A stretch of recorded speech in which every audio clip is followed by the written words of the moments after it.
Comment réagir face à un accident vasculaire cérébral? Réagir rapidement face à un accident vasculaire cérébral (AVC) est la meilleure façon de réduire les lésions cérébrales chez les patients victimes de ce trouble.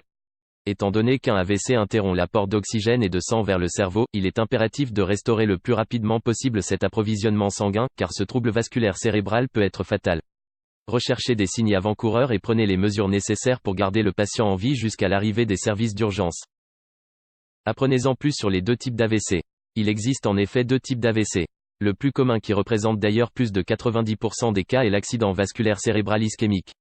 Il est causé par un manque de flux sanguin vers le cerveau, qui se produit généralement lorsque les plaques sur la paroi des artères carotides se détachent et circulent dans le système sanguin. Ces plaques se déplacent le long des vaisseaux sanguins jusqu'à entraîner une obstruction de ces conduits et empêcher l'afflux sanguin dans une partie du cerveau. En fonction de la région cérébrale touchée, par exemple, la zone du cerveau impliquée dans le langage, dans les mouvements rythmiques à l'origine de la marche ou dans la commande des mouvements d'une moitié du corps, la victime peut présenter une variété de symptômes. L'autre type d'AVC, qui est d'ailleurs moins fréquent, est provoqué par une hémorragie cérébrale et est appelé accident vasculaire cérébral hémorragique. Cela se produit quand un ou plusieurs vaisseaux sanguins se dilatent et se rompent. Lorsque ce phénomène, appelé anévrisme, se produit dans le cerveau, on parle d'anévrisme cérébral, et cela peut provoquer un accident vasculaire cérébral. Bien que rare, ce type d'AVC peut provoquer les maux de tête les plus violents qu'une personne puisse éprouver. Il est important de savoir distinguer ces deux accidents, car la majorité des patients victimes d'AVC peuvent ne pas éprouver de douleur. Cette absence de douleur pourrait retarder le diagnostic et le traitement, ce qui peut conduire à des altérations neurologiques de longue durée, voire la mort. Recherchez les signes de paralysie faciale. Il est important de reconnaître les premiers symptômes des AVC pour assurer un pronostic favorable. Les médecins utilisent l'acronyme FAST pour aider les gens à se souvenir des signes qu'il faut rechercher dans un cas d'accident vasculaire cérébral et la façon de réagir rapidement. F signifie face, visage, et consiste à observer si une partie du visage est affaissée.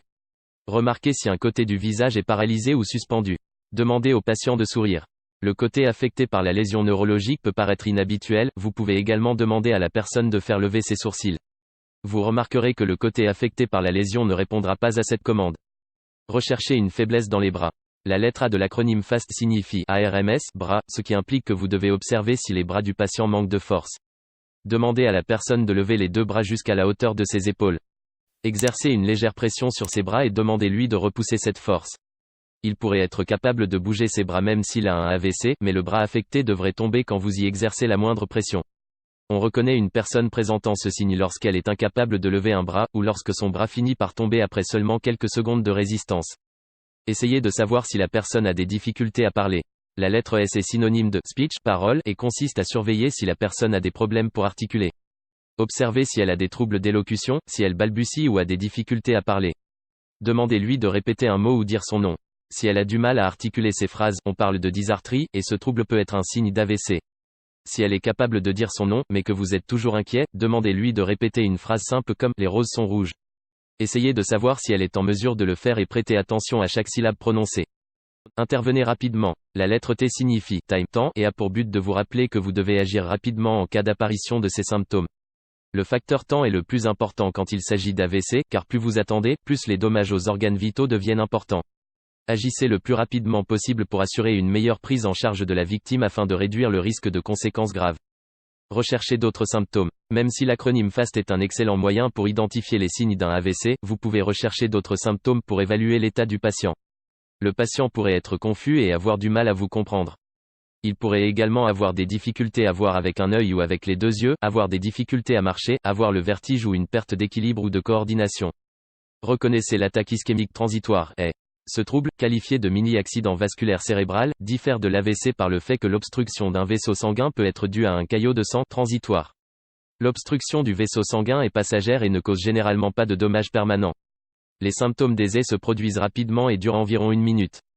Si vous présentez ces symptômes, vous devriez les considérer comme un signe très grave qui annonce l'apparition d'une première attaque cérébrale pouvant se produire dans les heures ou les jours qui viennent. Près d'un tiers des patients qui souffrent d'un AIT subissent un AVC en moins d'1 an. Les signes d'une attaque ischémique transitoire sont les mêmes que ceux d'un accident vasculaire cérébral, mais ils disparaissent en moins de 5 minutes. N'attendez jamais de voir si les symptômes d'une attaque cérébrale seront passagers. Même s'il s'agit d'un AIT, vous devez appeler les urgences dès que possible si vous remarquez les signes d'un AVC. Si vous avez déjà souffert d'un AIT, discutez avec votre médecin afin de savoir quels changements vous pouvez apporter à votre style de vie pour ne pas subir un AVC à l'avenir. Merci d'avoir regardé cette vidéo, n'hésite pas à liker et à t'abonner à la chaîne, dis-moi ce que tu penses dans les commentaires.